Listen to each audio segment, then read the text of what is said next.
3, 2. I got everybody pregnant with Barry Katz and semen. I'm not comfortable with the tone this is taking. If you're undeniable, you will not be denied. If you want to be successful in show business, you get yourself a Jew white manager like Barry Katz. Being a manager is just turning no's into yeses. Creating holy shit moments. Undeniable. You're fucking firing me up, Katz. I love this man. Is there anything else I should know? You're on. What? Now I'm on the air. Barry Katz, back in the house. Let's do this. All right, welcome to another episode of Industry Standard with me, Barry Katz. This is very odd today. I have this weird, exciting feeling that I haven't had before, and I've had about 33 or 34 guests. Let me just say that my impression of you that I do, I've done it with everybody, is you always go, there have been 3 guys. You're always fucking enumerating things. There have been 19 times I've come to this intersection. Go on. That was Neal Brennan, who I am very excited to have on the show today.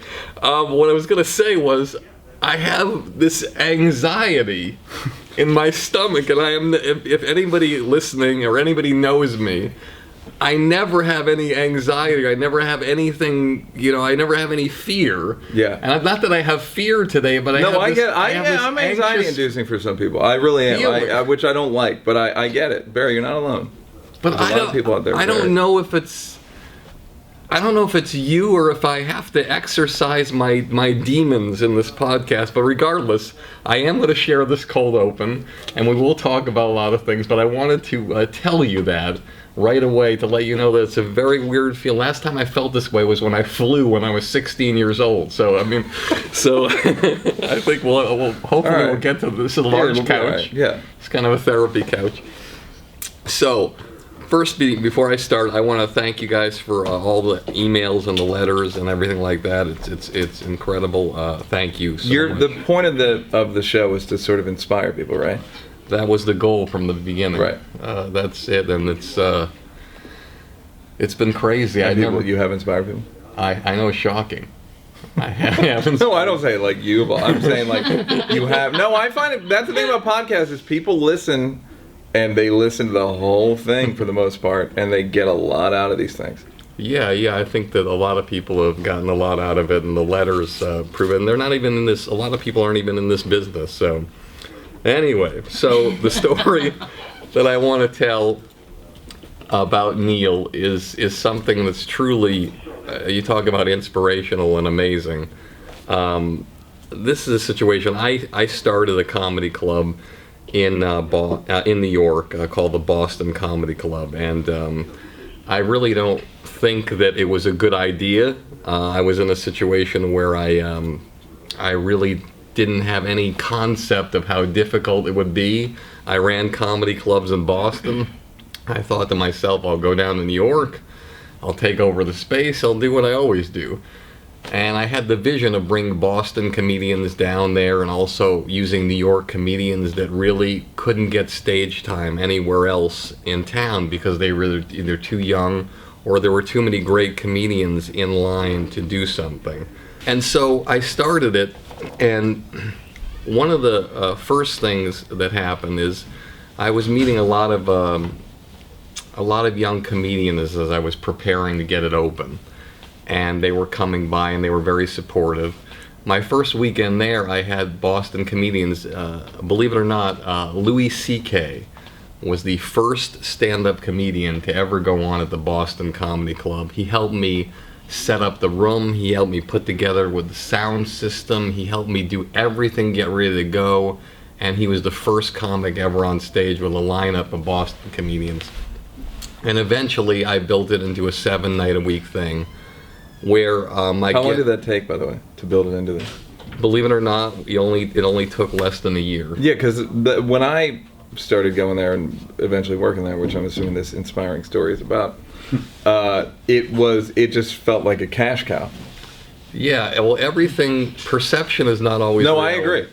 But what happened was that I always knew how to run and get comedy clubs started and get things going in a way where I didn't really think it was a money-making operation.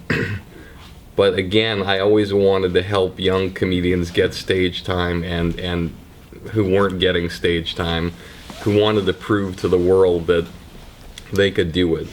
And almost there's like over 100 cases of people who started at the Boston Comedy Club who went on to work at the Comedy Cellar and the Comic Strip and all the other clubs. And one of the young men who I gave a shot to right away to host the open mic night was Neal's brother, Kevin, who was an amazingly gifted, clever stand-up comedian, had a way with the crowd, incredible power, and eventually did Letterman and a bunch of things, really special. And he ran things, and that's when I first met Neal eventually through him. And Neal I hired to work the door at the comedy club, and we had this really unique situation at the Boston Comedy Club. I would have a bunch of young kids, some homeless people, Some. the unwashed. Yeah. And I had these passes that said free admission when another person pays, or $4 off. And they would stand at per couple, and they would stand at the corners in Washington Square Park and around these corners where there were hundreds of thousands of people walking by. And the people at the front door were more what they call barkers. They were doormen, but they were also getting people in and talking people up.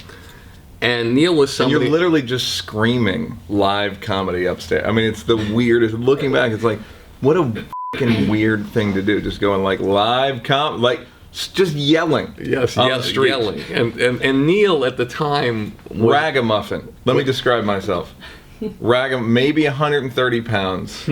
I had the Kurt Cobain haircut. So you gained 10 pounds? Yeah. No, I'm up to 155. Had the Kurt Cobain haircut, acne, didn't have any money, and had a chip on my shoulder. I was mostly chipped back then. It's weird. What I remembered is that I felt that I want to keep going with this story because when you met Neal in the beginning, I really felt like, in all honesty, and he's sitting across from me, I felt like there's no way this guy could ever be a great doorman at this club. They called me No Show Neal. There was no chance. There was no, like literally they called me No Show Neal. I would cancel the show 2 nights a week because no one wants to get comedy tickets from a kid who looks like he has early onset AIDS. Like I straight up look like, and this is the heyday of AIDS. There was no proving that I didn't have AIDS. This is proving to be the most bizarre cold open I've ever had in my life. Yeah, I don't know if they're like, this to me is the show. This is, I'm going to keep going. I'm going to keep going with my story because there's going to be a lot of show. So Neal met a lot of the comedians at the club, and he befriended a lot of them. He eventually ended up living with Jay Moore in an apartment in the Village. Built for one.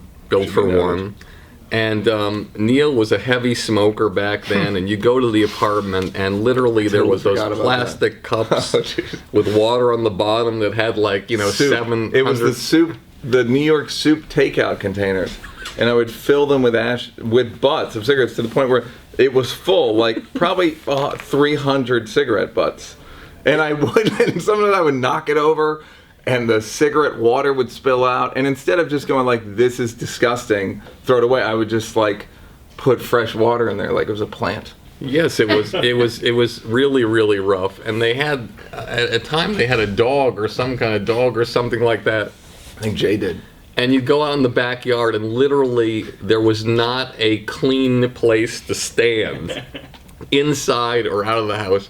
And Jay was a cruel person back then. I'm like say, is Neal this here? A few weeks ago. Go ahead. I'd say, is Neal here? And he'd say, no, the tree frog is in his room. Yeah. And it's like he had these things because Neal was just, it was almost like he avoided light. He was smoking all the time. Yeah. And I really felt like I didn't, I'm normally known as a guy, a lot of things people could say about me. But I'm normally known as a guy who has a vision for somebody who's going to get it done. Right. And with Neal Brennan, and I'm speaking this way because I'm pretending I'm doing the cold open. With Neal Brennan, I'm being honest here for the first time. I never had the vision that he would do what he's going to do based on the evidence that I saw. And so he did the door. Like you said, they called him No Show Neal. Probably in the scale of the doormen that I had from, whatever, if I had 50 doormen in the career of the club, he would readily admit he was probably bottom 5. Down to the bottom 5.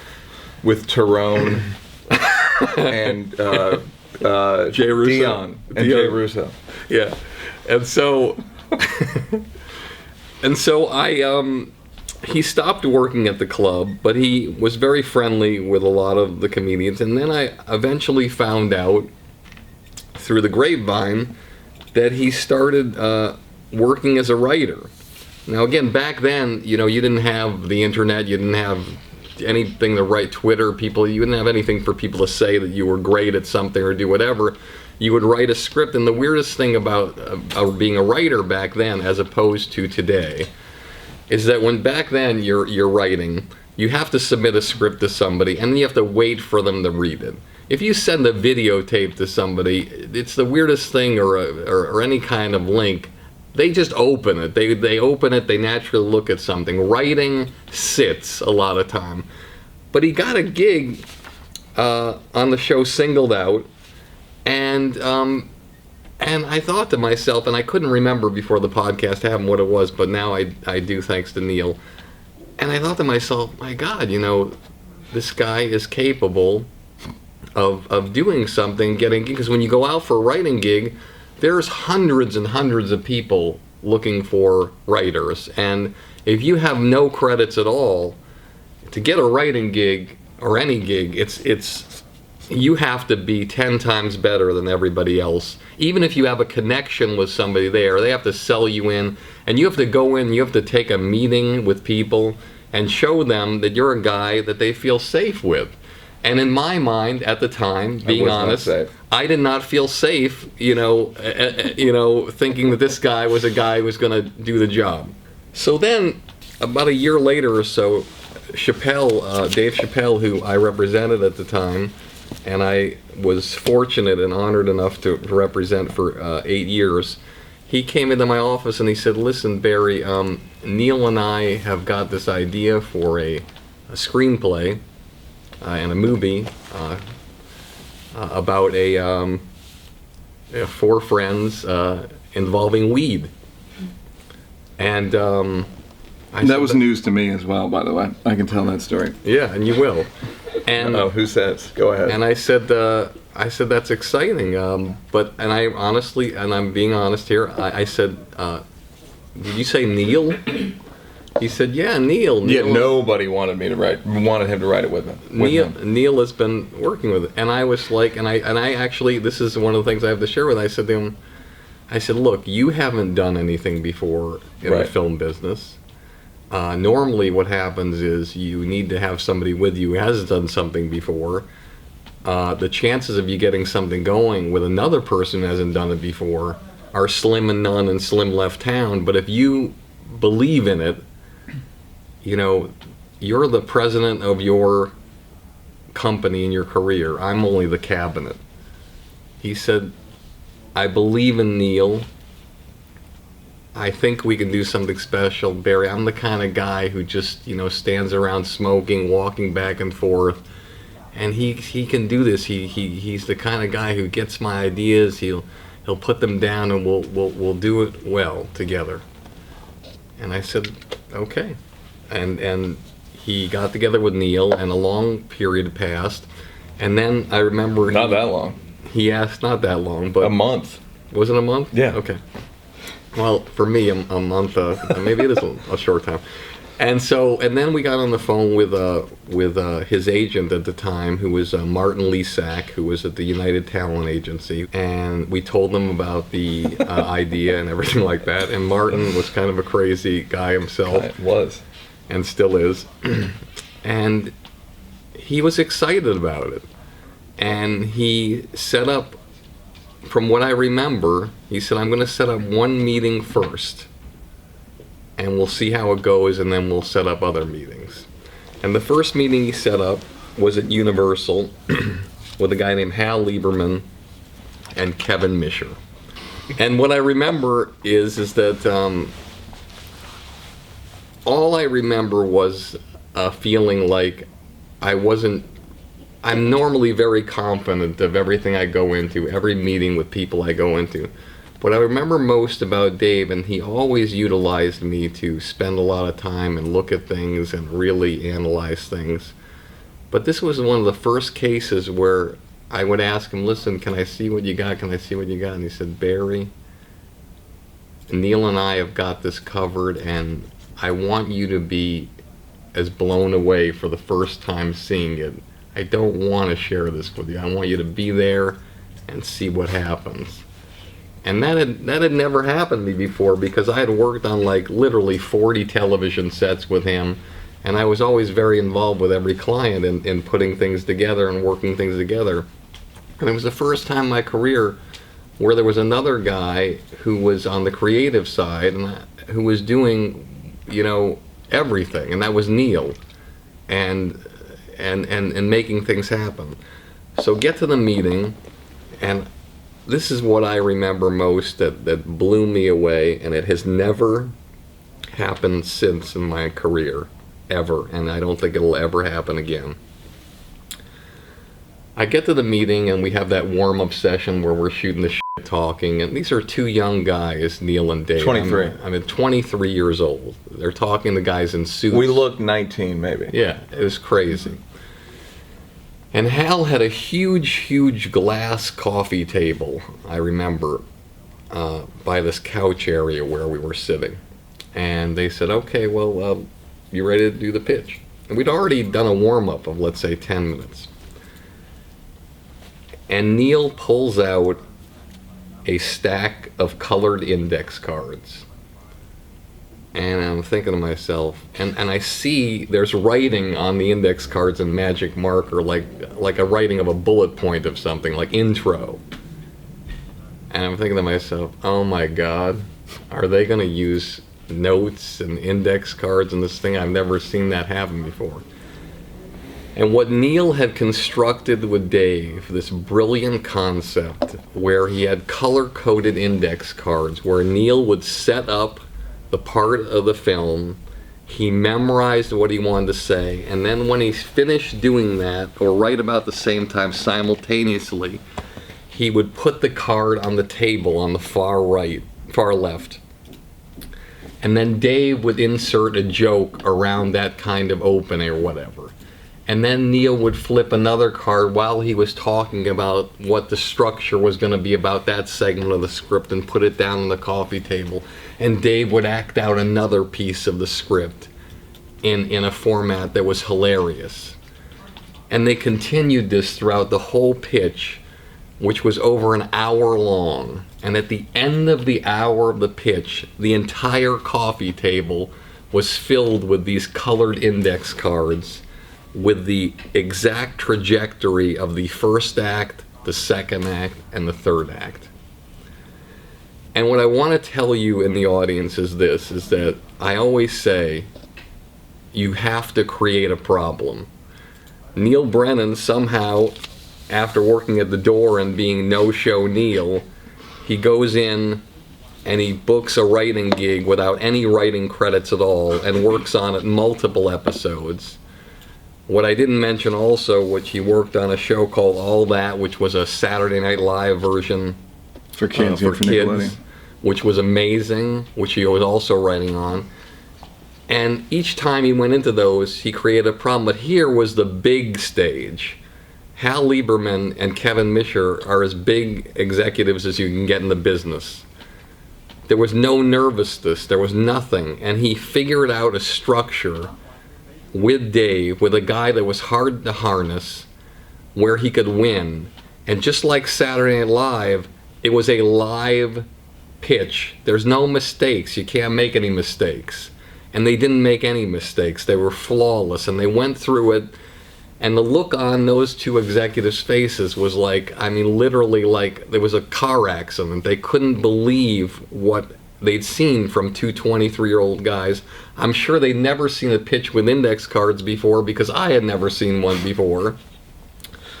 And one of the things I neglected to mention was that before this process, we had aligned ourselves with a guy named Bob Simons, okay, who had done a few Adam Sandler movies in the beginning. And Bob had an overall deal at Universal, and Martin Lisak felt that that might be the best way to go. So he was there as well. And so after the pitch, he was very congratulatory, and literally a very short time later, we get the call that they're going to greenlight this movie, Half Baked. And I was just stunned, because these two guys who had never done anything before went in the biggest stage, they created a problem, they made it happen. And two things I want to share with you here that happens on either side of the business. There's good things that happen, and there's bad things that happen. That's the whole explanation. Go ahead. The bad thing that happened for me was I learned my first lesson of the business of how I could get crushed like a bug. Because here I was in a situation where I felt like I was a part of something special. I represented the star of the movie. Neal was somebody who I didn't represent, but who, you know, I felt through 6 degrees of separation was a part of, you know, there was a percentage of a thing that happened where they met each other, which is part of my life and my business life. And then also Jim Brewer was a guy who I represented who was also a star in the movie. Yet Bob Simons did not give me any credit on the movie, which cost nothing. He didn't give me a special thanks on the movie. He completely shut me out. And I learned that there's sometimes when you can do great things in the business and you can get your ass handed to you. And I never let that happen to me again. But the positive thing I learned was this, is that two guys who have really little or nothing going at the time can go into any situation that seems insurmountable. And if they do great work and they do undeniable things in that room that blow people the f*** away, they can get things done and they can accomplish their dreams and goals. And Half Baked came out, and although it was a modest success, it was Universal Studios' highest profiting film that year. Is that? I don't think that's true. It is, well, maybe with DVD.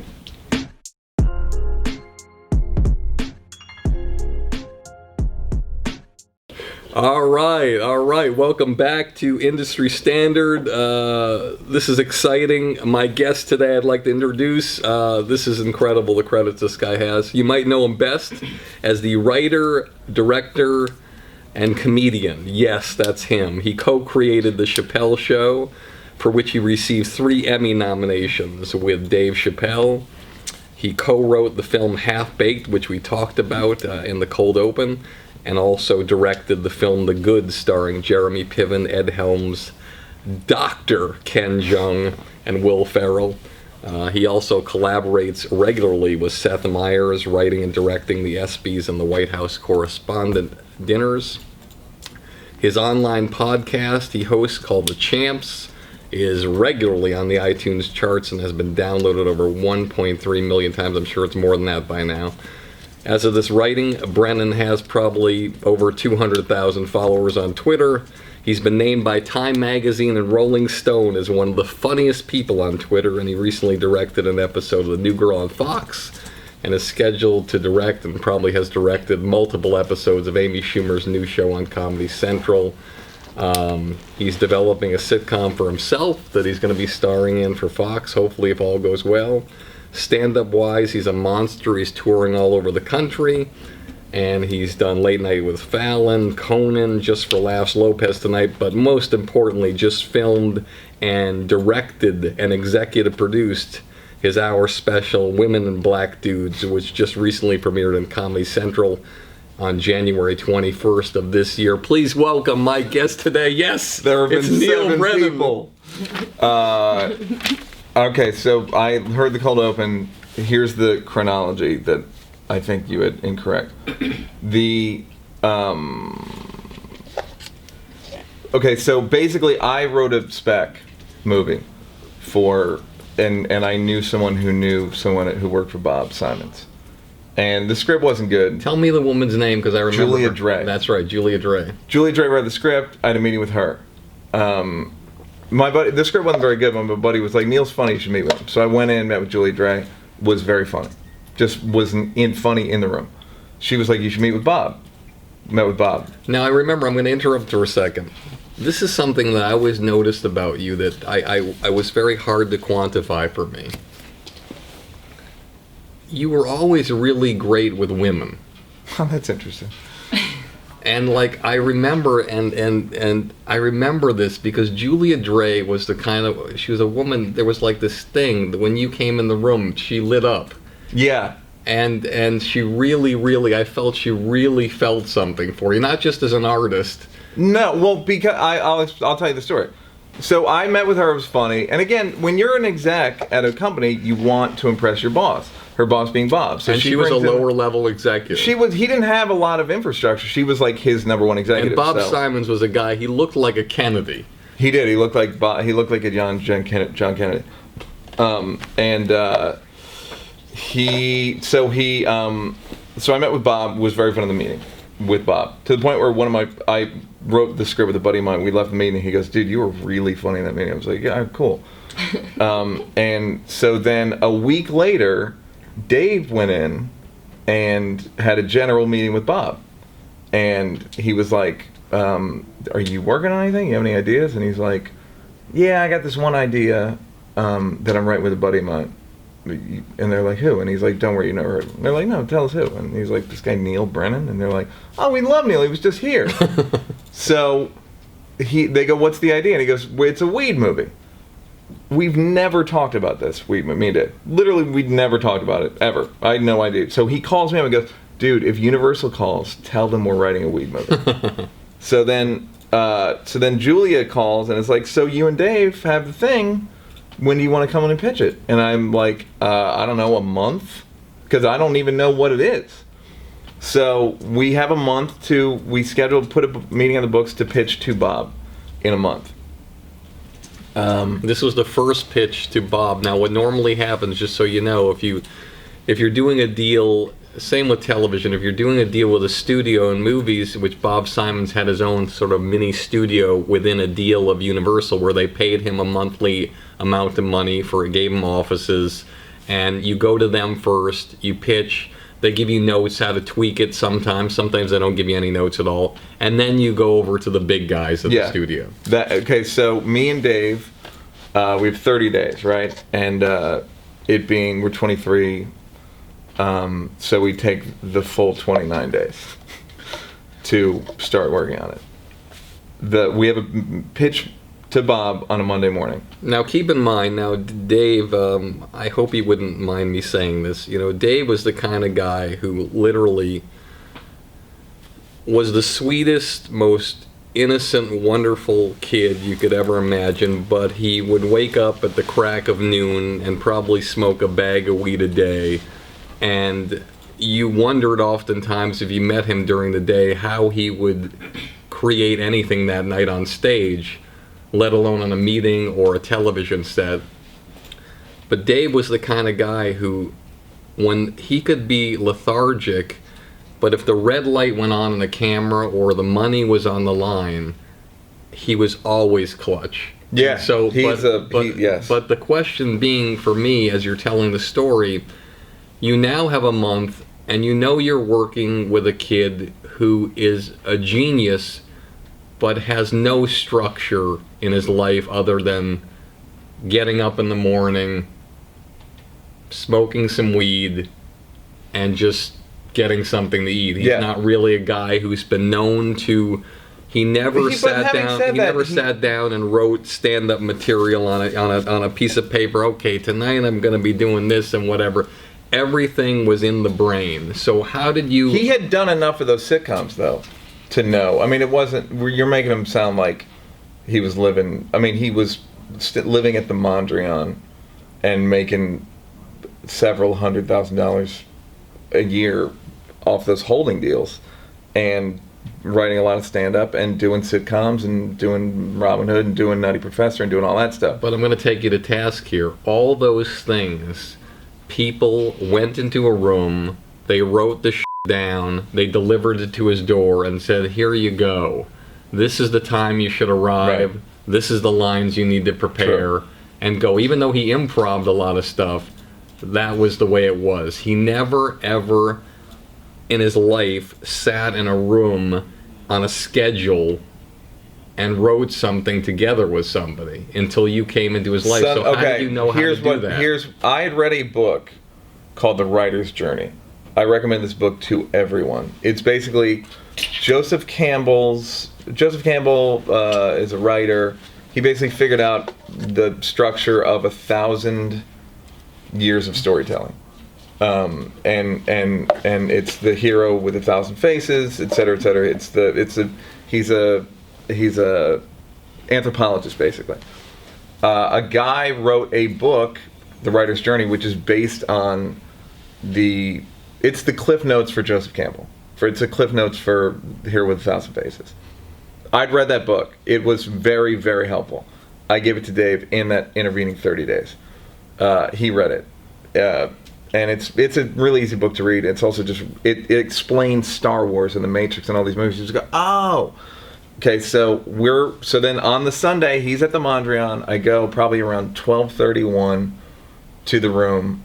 I have the index cards. Now, the reason I used index cards is because I'd seen a documentary on PBS about Lowell Gans and Babaloo Mandel, who had written City Slickers, and they wrote for Happy Days, and there's a bunch of stuff that they wrote that I'm forgetting. Mr. Saturday Night. They wrote a bunch of stuff. They're two of the biggest comedy writers. Particularly in the world. 70s. They wrote Splash, particularly in the 70s and 80s. Okay, so I knew that was the way you do it. Okay, or that's the way they did it. So it was the Sunday, and it's getting down to the wire. Now it's 4. We're figuring out a thing. We're literally coming up with this movie out of whole cloth. And what happened was when I started laying down the cards for Dave, and we were talking this out, and I've literally never seen someone cured of ADD in my life. It literally cured him. His countenance completely shifted, where it was like, oh, it just organized his brain in a way that made it. He was invested, and I think he felt like we had a map now. So we basically outlined this movie, and now it's 6, and it's 7, then it's 8, and we're getting there. It was the Mondrian had just opened, or the Sky Bar had just opened. We can hear the Sky Bar, and the Sky Bar had been open like 5 months, and it's like, if you've never been to the Sky Bar, one of the most beautiful bars in the world. It's outdoors. It's always 71 degrees. All the waitresses are beautiful. It's a nice view. We're like fighting this urge to go downstairs. We go downstairs for like a little bit. I think we went across the street to the Comedy Store for a second. Then we come back. We finish the pitch around 12:31. We have a meeting 12:31 a.m. in the morning, yeah. And you have a meeting the next day. Meeting the next morning, 9:30 or something, at Bob's office. And so we... How do you feel when you're going to bed? Good. I feel good. Like, I felt like we have a structure of a movie. In my mind, it was based on, there was a movie called Light Sleeper, this Paul Schrader movie, that not a lot of people saw. It's basically about William Dafoe's a drug dealer, and it's a drama. Paul Schrader wrote Taxi Driver and Affliction. He's the best. This movie Blue Collar, that's like the only good Richard Pryor movie. And so that was basically the structure, and so we went into the thing with Dave is I think we made each other feel safe. We talk about this a lot. you're walking into a room and you're basically saying, give me money. Yeah. Give me millions of dollars. Yeah. I'm 23. I haven't done shit, but give me millions of dollars. Yeah. And that was the thing. And the thing of working with Dave is I think I felt confident going to bed because it's like I know how funny he is. And he and I had the I think we brought out the best in one another in that we both wanted to impress each other.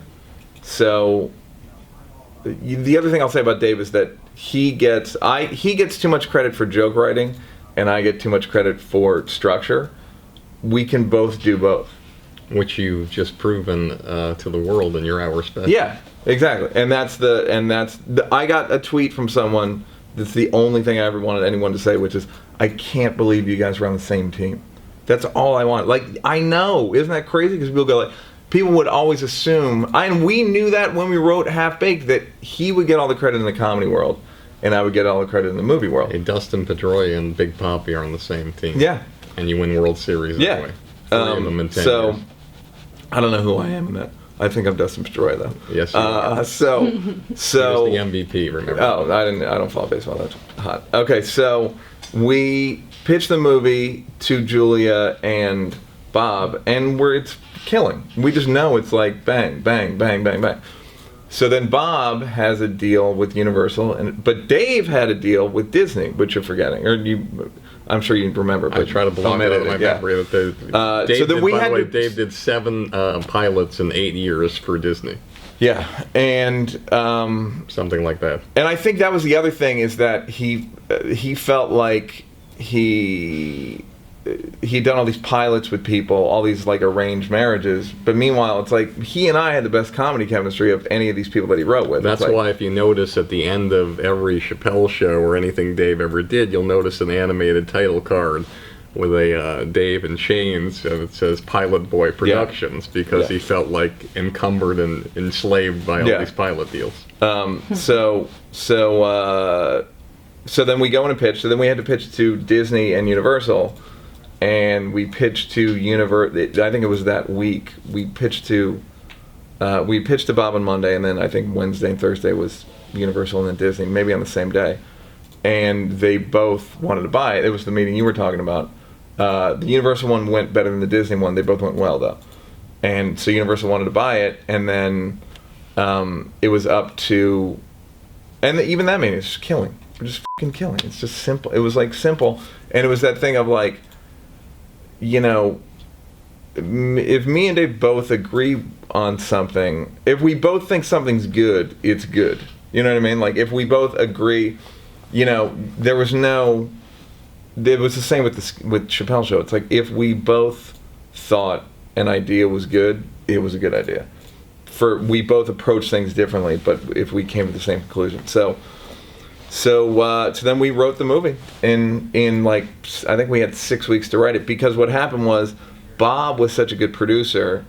He was friends with this guy Casey Silver, who was the president of Universal, and Bob was smart enough. He's a very, very great producer. He called Casey and said, what holes do you have in your release schedule? Because studios have to release, or they like financially need to release 4 movies a quarter, more or less. Back then it was probably 10, and now it's probably 2. But back then, so Universal wanted to release 35 movies a year. Casey said, I need a movie for Martin Luther King Day, 1998. We're in April 97, so they go, we're greenlighting your movie. I think we were still writing it. They're like, we're greenlighting your movie, and we're like, so, and they're like, by the way, I remember I was on the street when I got that call. Yeah, and me and Dave were like, and they're like, this never happens. And me and Dave were like, sure it doesn't. We'll see. It'll happen for us. It'll happen, and then it literally never happened to either of us again. But yeah. So then we made the movie, and it was a bumpy production in that it just wasn't. I knew when we were making it, this wasn't turning out the way I wanted it. The most telling anecdote is me and Dave walked onto the set, and one of us said to the other one, "Did you think the sets were going to look like this?" and he was like, nope, you. I was like, no. Well, nobody ever turned off the Academy Awards because of the set. So. Yeah, they did. I mean, dude, it all makes a difference. It's all an aggregate, but it all makes for comedy. Yes, for everything. It's like you need to get all of these things right, or they all have to be. It was a $7.7 million movie at the time. That was. And you know what Darren Aronofsky said about that when Dave told him, "Where'd that money go?" Like it looked like a $700,000 movie. Darren Aronofsky, by the way, when Dave and Neal knew him, he was actually directing a comedy shorts before his time for a group called No Time, which was a sketch comedy group, which shocked me. And then he went on to do what he did. Yeah. So, along with John Ridley, who was a comedian who Pounding the Pavement, who just won an Academy Award the other night as well. So, but getting back to this, because I want to tell you where I think you guys felt that the movie went astray right in the beginning, because I know Dave was furious at me about one thing that he thought I colluded on. Right. He thought that I was responsible for Jim Brewer being the co-lead in the movie, and ultimately, in his mind, he didn't want to know that he had somebody thrust upon him. He wanted to be the guy to make the decision to hire Jim Brewer, not somebody else. Yeah, I think I don't want to speak for how Dave felt, but let's speak to how you felt. Yeah, I mean, I think Brewer's really funny. Forget before. Obviously, he's very funny. He's one of the most amazing comedic presences in the world that I've ever seen. I'm talking about before a frame was filmed. I'm talking about like when people were being attached. I think that the chemistry of the cast should have and could have been better.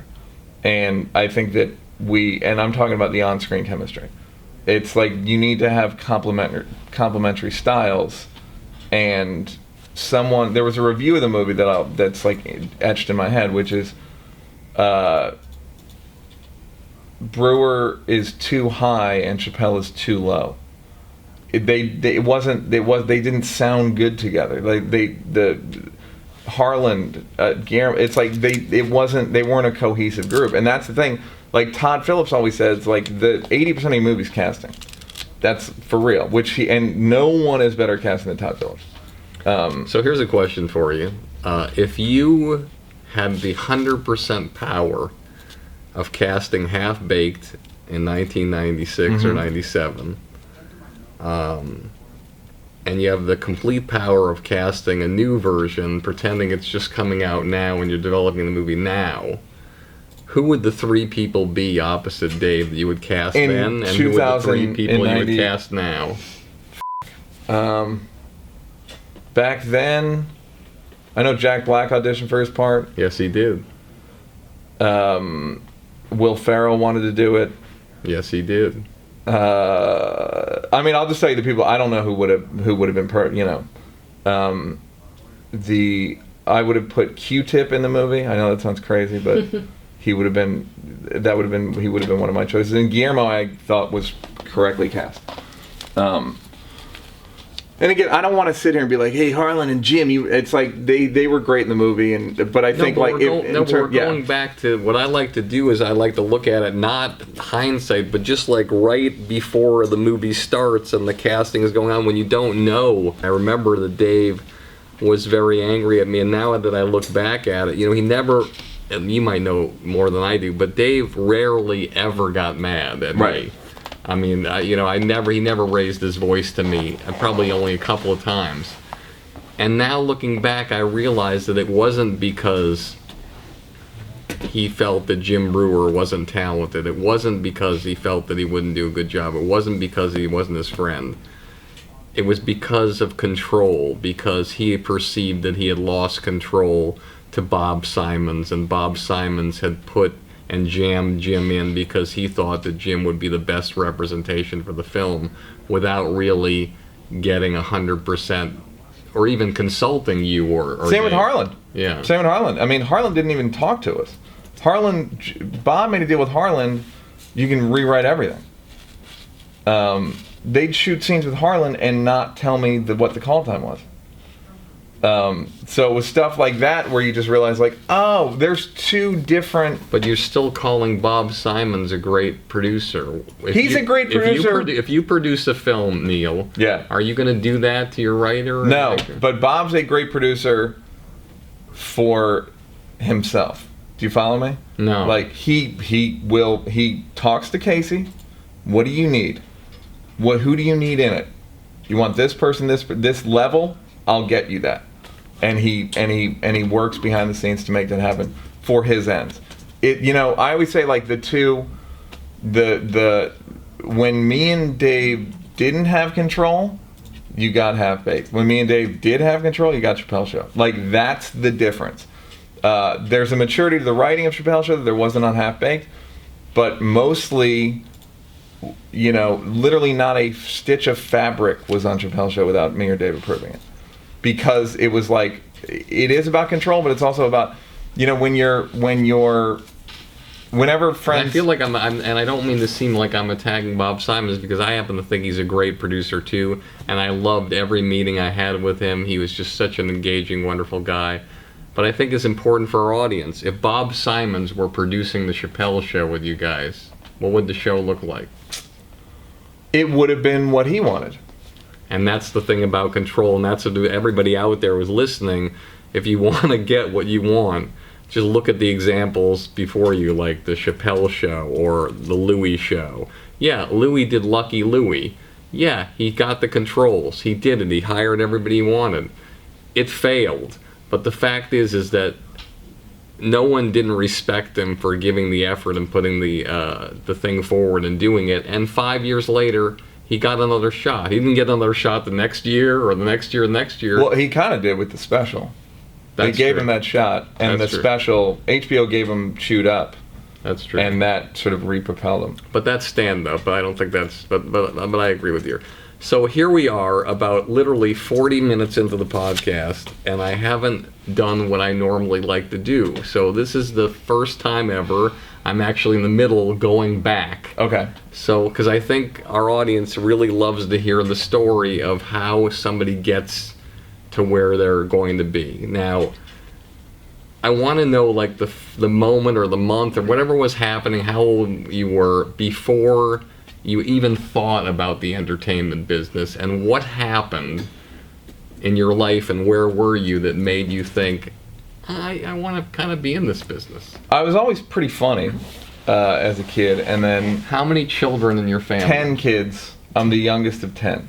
So I remember it was it Kevin or somebody had a joke about you where he said, there were 10 kids in the family. The oldest kid, it was like, listen, be home before supper. By the 10th kid, it was like, listen, don't do heroin in the living room. Go in the bathroom. Yeah, I mean, kind of. Yeah, it was like... Did anybody care about you by that point? That's a whole nother podcast. No, I think it's I mean, my parents were... The thing is, like, I grew up in the 80s, but I might as well have grown up in the 40s, in that the amount of people... And my parents were born in 1930 and 1933, so... And my dad's one of 13 Irish Catholic alcoholic people. My mom, kind of the same thing. So it was like it was a pretty rough way to grow up. So you're an adult child. I am an adult child. So without, I don't want to get too personal, but if you had to say, so your parents struggle with the disease. My mom didn't struggle with alcoholism, but she's married, it's like all the... Got it. And out of the 10 kids, how many struggled? You know what's funny? None. It was. I think we all learned a pretty valuable lesson about alcohol, but you have the gene. We have the gene, but it's also there. We also have a sort of a built-in wrecking ball, socially, interpersonally. I think all of us have problems. So you were, I think I learned that for the first time when Kevin said the C word on stage at the Boston Comedy Club. What, you called someone a cunt on stage at the Boston? Yes, that was the first time I learned that there was something. But anyway, so you're funny, and And are you using humor to stop yourself from getting beaten up? Or No, I didn't. The beating kind of stopped. It was always around, but I never got beat very much. I think like if we're talking about sort of alcoholism and roles, I was probably the mascot. That's a classic role, which is, I always say I was like the the rebel leader. I was like my dad. Everyone knew I was kind of funny and smart, so like I was a bit like don't touch Neal kind of thing. So I was a bit of like my father, not like I was like my dad knew, like I'm not gonna fuck with Neal. I'm a piece of shit, but I'm not gonna take it out on Neal. Because I always say, like, for great artists, most great artists have this, like, hole that's blown through them early on. And they're just constantly trying to fill the hole some way I could give you that, like I said to my dad, he died, in the last couple of years. And I said to him before he died, I go, hey, I don't think you loved us. And he goes, you're right. There's a hole. There's a pretty big hole. People think that's like a horrifying story. It is a horrifying story. But growing up the way I grew up, it was actually felt good to hear it. Because you go, oh, I didn't think you did. I just wanted to make sure so that I'm not also crazy and misinterpreting things. Now you said, I don't think you loved us. When your dad said that, he was saying, I never loved all 10 children? No, he didn't love any of us. Did he love your mom? No. I mean, I don't think it's one of those. I don't think it's far be it from me to say, but I don't think so. It didn't seem like it.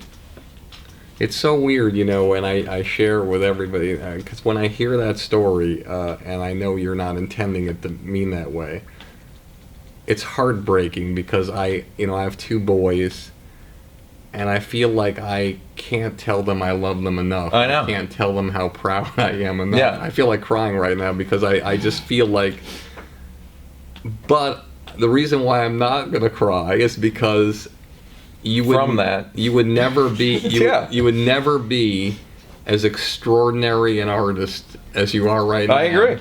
If that didn't happen. Now, here's an interesting question.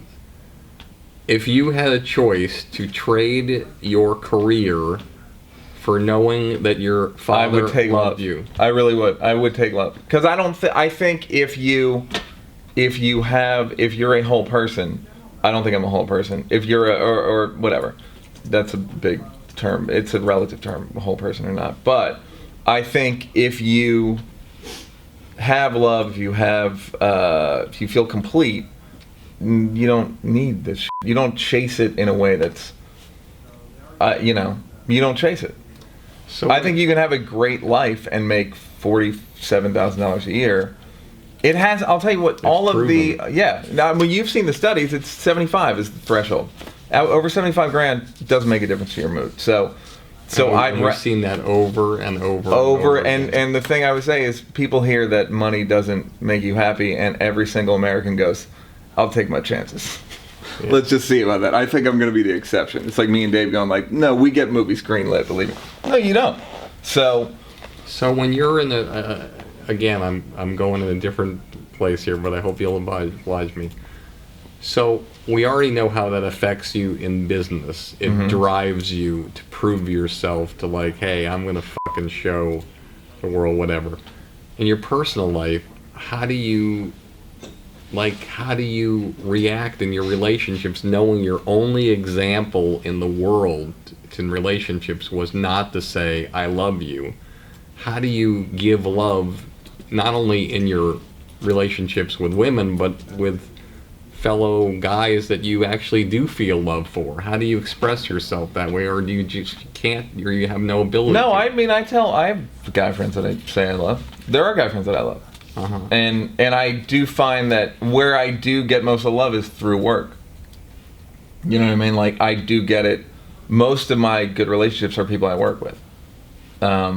So, and the other thing is, when you're obsessed with success in one area, it's what most of your attention is toward anyway. So, I do love Seth. I do love Dave. I do love Bijan, who edited Chappelle Show. Like, there are guys that I do love Randy Pearlstein. There are guys that like I love them, and it's partially, or not partially. It's a lot of it's like, you know, doing stuff together and succeeding or failing or whatever.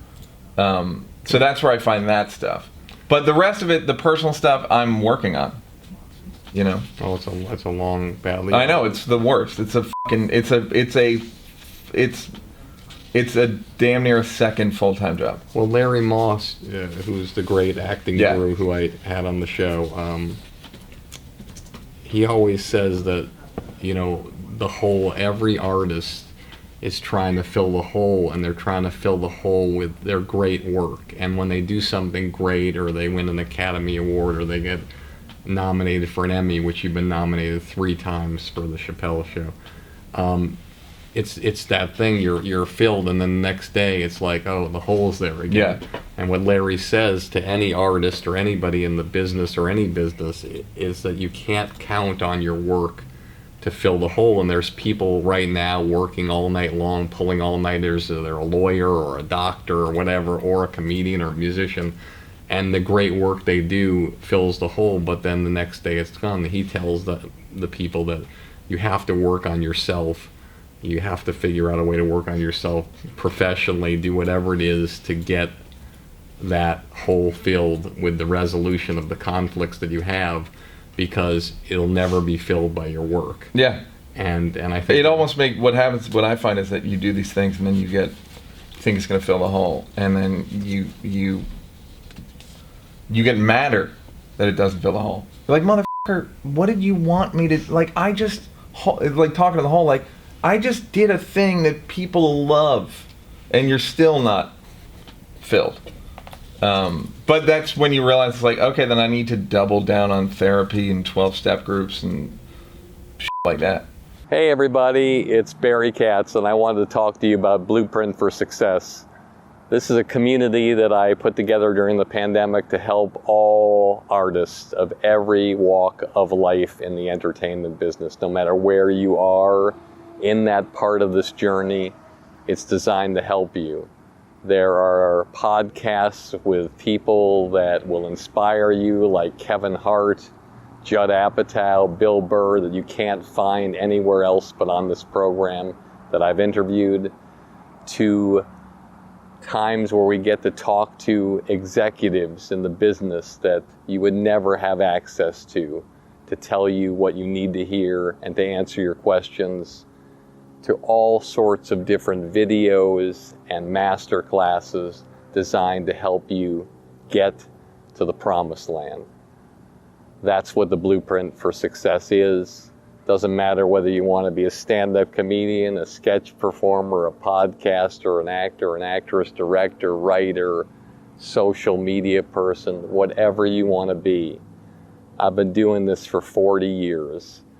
I've had the honor and been humbled to represent people like Chappelle, Wanda Sykes, Louis C.K., Dane Cook, and probably over 20 other people who went from a studio apartment to being a multi-millionaire and a household name. And I want that for you, and I wanted to take the time with this program to be able to help you on your way there, to get there and to heighten and increase the trajectory of your career. Blueprint for Success is the way to go. I'm proud to be a part of this program, and I'd be proud to have you to be a part of it too. And so going back, so you're funny as a kid. What's the first thing that happens that lets you realize, you know, I really want to be in this business? What happened? Well, I used to go visit Kevin in New York, and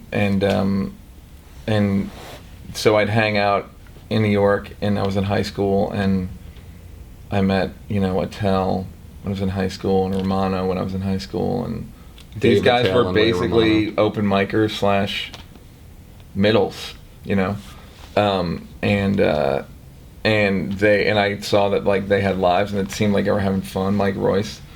And Mike Royce, who was the executive producer of Everybody Loves Raymond and his most recent show, on TNT, and now Mike Royce is He's on running his own Enlisted. show. Unlisted, yes. Yeah. So I was in high school, and then I think it was around the time like I heard Spike Lee Do the Right Thing came out, and I saw that like he had gone to film school, and I was like, film school? What is that? So, and then I was like NYU, and I was like, Martin Scorsese went there, and Woody Allen went there, and Oliver Stone went there, and Spike went there. But you got to get in. Yeah, I got in.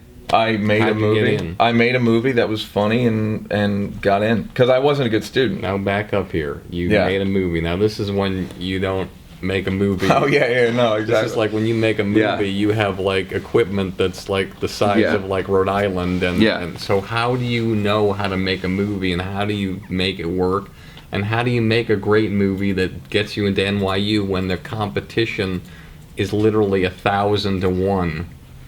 I made it, and it was for a high school project, and it was like a Macbeth thing, and it was funny. Like it was just a funny, kind of like my sense of humor in high school. Like, But and again, this goes back to Reggie Hudlin, who I had on the podcast, who did everything he could to get out of the area that he was from, which was East St. Louis. What town were you from again? Villanova, like rich white people. Rich white people. Yeah. And so, and he went to Harvard. Uh-huh. He got into Harvard. The odds were against him. And he decided to make a short film to help him get into the business, which was a 10-minute version of House Party. Great. And then the rest is history. So here Yeah. you are. You do the same thing. You bet on yourself. You go do. I mean, dude, it was a project for school. It wasn't even. It was. I never thought for a second I'd do it for film school. And then. But you had the idea in your mind that you wanted to do great work. Right. You didn't want to be mediocre. I wanted to be in show business. I never occurred. I wanted to be in show business, and I wanted to, make something like Do the Right Thing or Wall Street or Platoon. Like that was my thinking. So You just mentioned 3 films that one was only partially comedic in nature. right. Well, I so will you as wanted- you. so you can, wanted I don't. dramatic films. No, I didn't want to do dramatic. I just knew that, or like Bananas or something. Mm-hmm. Like there was also. It was. I'm just naming the NYU guys. Okay. So then I went. So I got an NYU, and was going to film school, and so that was during the day, and then at night I worked at the club. No Show Neal, my alter ego. Now, you started doing stand-up only what I perceived to be about 5 or 7 years ago. Yeah, about 7 years ago. Yeah. Why didn't you want to do stand-up back then? This speaks to your entire perception of me, and not wrong. I don't. What is my perception? No, I'll explain. The unimpressive ragamuffin with no future. That was who I was. My whole thing was like, I think you grow up around alcoholism and you kind of feel like I don't deserve to be looked at. So I spent a lot of my early adulthood. To explain to the audience, because I didn't grow up a child of alcoholic parents. I rarely was around that world until I got into the business. I don't think a lot of us understand why a person who is underneath the chain of a family household of somebody who's drinking, why that feeling prevails inside them. Because I think our audience would want to understand how that trickles down and how it has that effect on people who are children of alcoholic parents. You're surrounded by chaos and violence. So you want to make yourself as small as possible. You want to make yourself invisible. So it's like the constant struggle of like, I need to be invisible. If I'm not invisible, I'm going to get popped. I'm going to get hit or yelled at. But so I'm trying to be invisible, but at the same time I'm talented. So it was I know I'm talented. Dave, that's the thing. Is when people go like, "Are you mad at Dave about how Chappelle show went?" It's like I was, but at the same time, Dave's the only guy who ever was like, "You are funny." Like he saw in me, like, because he and I if you remember when I worked the club, would spend a ton of time together. And he was the only guy, and we had very similar sensibilities. I'd say, did you see this movie? Did you see that movie? And one of the things that is interesting about you growing up in an Irish Catholic household, 10 kids, and Dave growing up in Washington, D.C., harsh area. Yeah. You guys treated each other like you were clear. There was never, here you are from polar opposite areas of the spectrum. Yet you guys, there was no feeling like of uncomfortability, like, because when I was in high school, the black kids would come, they'd stay in the tables with other black kids, white kids would stay with the white kids. No one would ever go in between. You two, there was nothing. There was nothing between you. Yeah, I know. Because we respected. I think we respected each other as people, and also we respected each other's talent. I think, and the other thing about comedy is it's really integrated.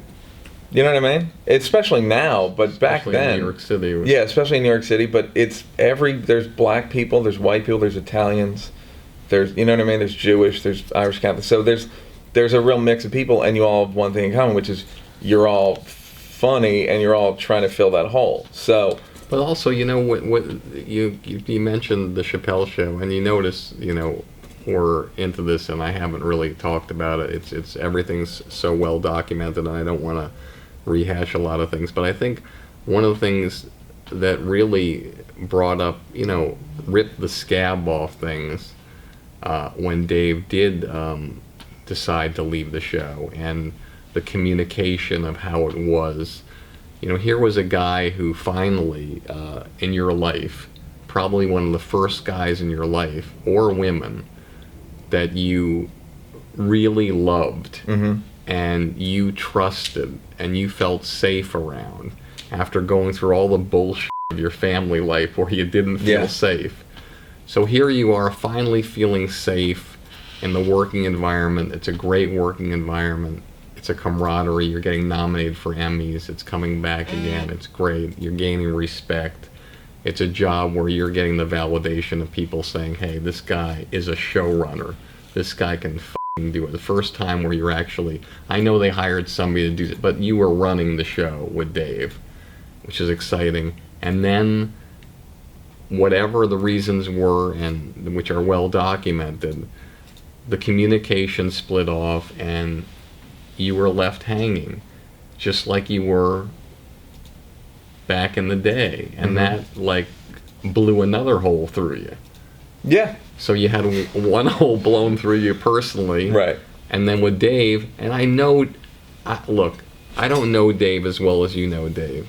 I was fortunate enough to share a little bread with him at Real Food Daily in the past year, and what I do know about him is that he doesn't sit and say, okay, let me see, on this date, I'm going to f*** over Neal Brennan, okay? I'm going to f*** over these people. I'm going to go to Africa, and this person still makes me laugh that he went to Africa. Whatever it is. It's like, whereas Roseanne, after her pilot episode, she took out a pad of paper and started writing down all the people that she was going to fire when her show went to #1. Dave Chappelle would never intentionally try to hurt you, but in my mind, I don't think he was planning to what can I do to blow a hole through this guy? Right. But it happened, and the effect on you was devastating, and the effect on him with how he felt about how things were going was devastating. What people don't understand is, because they can't understand, because people look at money and success and they don't understand that, like you said, the $75,000 threshold, 50 million, 75,000, whatever. But he was hurt, and what he felt, what he perceived was happening was real to him. And that was valid to him. It wasn't valid to anybody else, because nobody could really understand. 50 million, what the f*** he's going, how could he, But the fact is, for you, what people don't understand is that when you're a writer out there, and anybody listening is a writer, and you're working with a talent who is also a writer, this is what happens. You're putting in all the work, you're putting all the effort in, but the guy who's the talent, he's getting, his face is on the show, he's getting a salary for his face being on the show, and he's getting an equal salary to you as a writer, executive producer.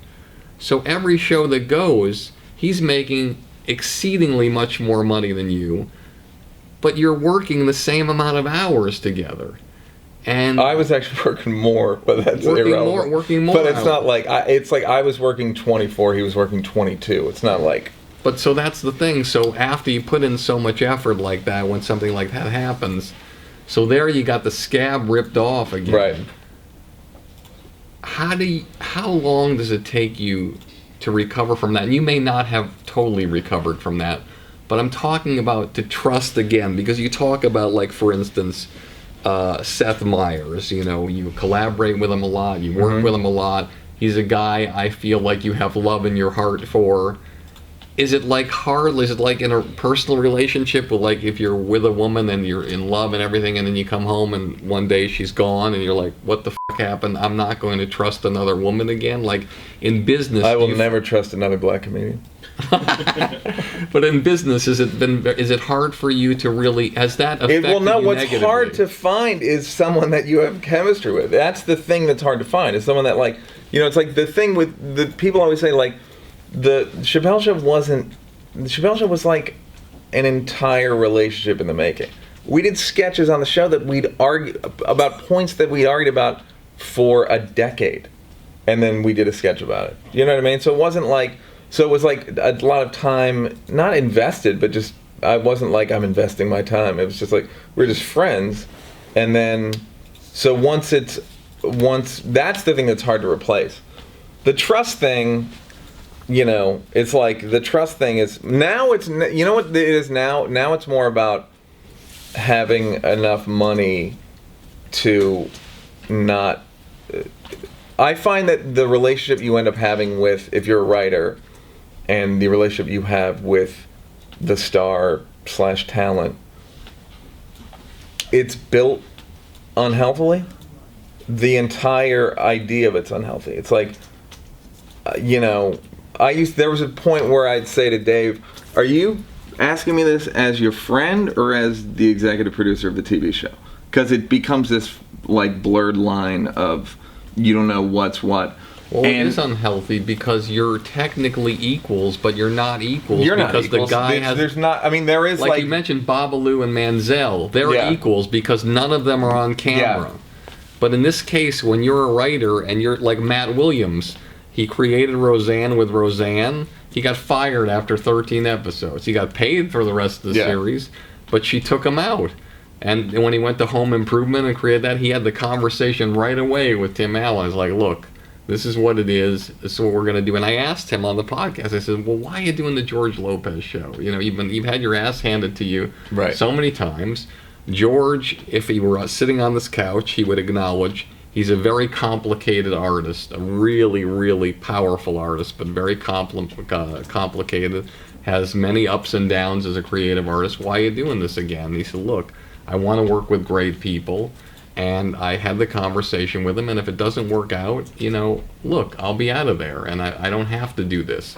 But you're in a position, Matt Williams did 3 syndicated shows in a row. So he's got piles and piles of cash. You're in a situation, you are incredibly successful. Pile of cash. You have 1 pile of cash, and it's sitting here on the coffee table. No. So you're in that position where if you do that, you're always at a disadvantage. And that's the thing. I've gotten offers to exec produce, run other shows, and I turned them all down. And there are some very popular shows that I knew would be successful and have gone on to be successful, because I don't want to be beholden to somebody. I don't want someone to. One of my experiences with Chappelle Show was the constant fear of Dave being mad at me. Constant. Now this is what's odd to me, because again, I'm just sharing this with you. Which has, let me say, that has as much to do with the setup as it does. Dave's not an especially angry guy. Like I said, I've only known, he only yelled at me maybe 2 times in 8 years. Mm-hmm. But the fact that you're telling me your constant fear of him being mad at you blows me away. It actually blew him away too. When did you tell him that you This were morning, man. No, I told him. I don't know, probably like the last year. And how did he react to that? He was like, "Really?" I was like, "Yeah, it's when you're the executive producer. Guess what? Whoever's Josh Lieb, who's the EP of Fallon, is constantly worried about Fallon being mad at him. The exec producer of Conan is constantly worried about Conan being mad at him. Your job is you're a comedy writer, but you're also this person's concierge. You're a comedy writer, you're a TV maker, but there's a huge part of it that is just making this. Rob Burnett is f***ing petrified of Letterman. There's no way he's not. This person can make one decision, and most of the time it's not based on professional shit. It's not based on you f***ed up a joke, you f***ed up a segment. It's, I didn't like the way you said that thing to my wife at that party.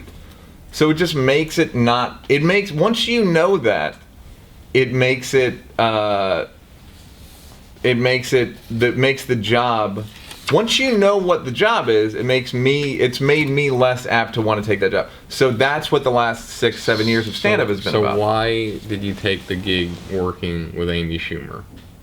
Because I was just directing. I had worked on it for 3 weeks.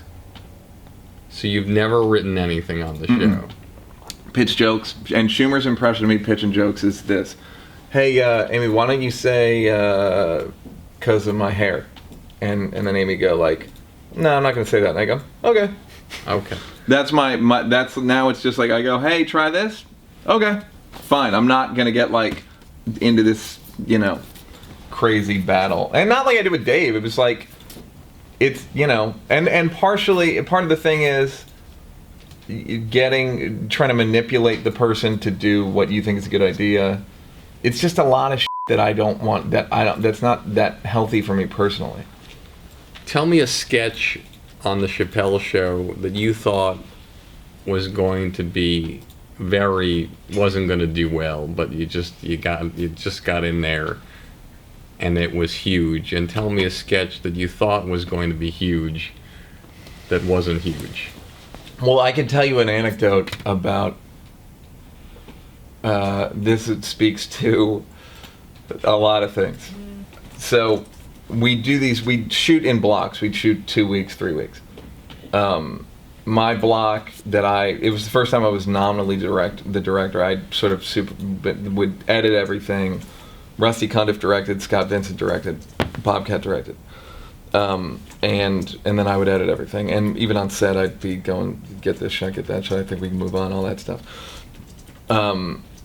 It was the first time the thing I nominally directed was my block was the racial draft, the John Mayer dancing sketch. And that was the first time you ever directed anything?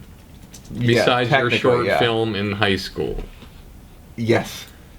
Before you go on with that story, when did you know you wanted to direct, and how did you get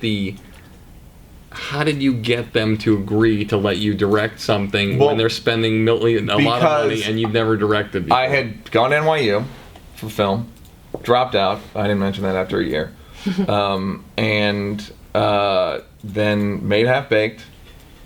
Got to see how movies made on set.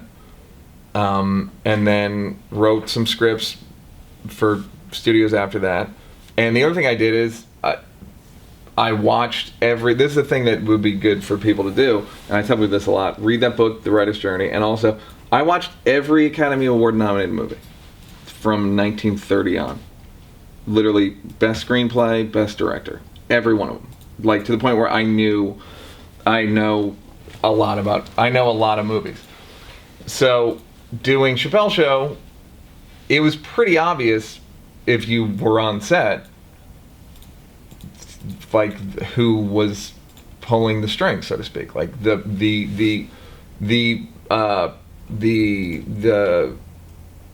was me and Dave. You know what I mean? So basically, when you're directing, and the reason I directed Schumer, and the reason I direct New Girl or Mindy or any of these shows is, it's their show. I'd say it's like babysitting. It's like being a grandparent. You're just babysitting when you're directing. You're just going like, I'm not going to kill your baby.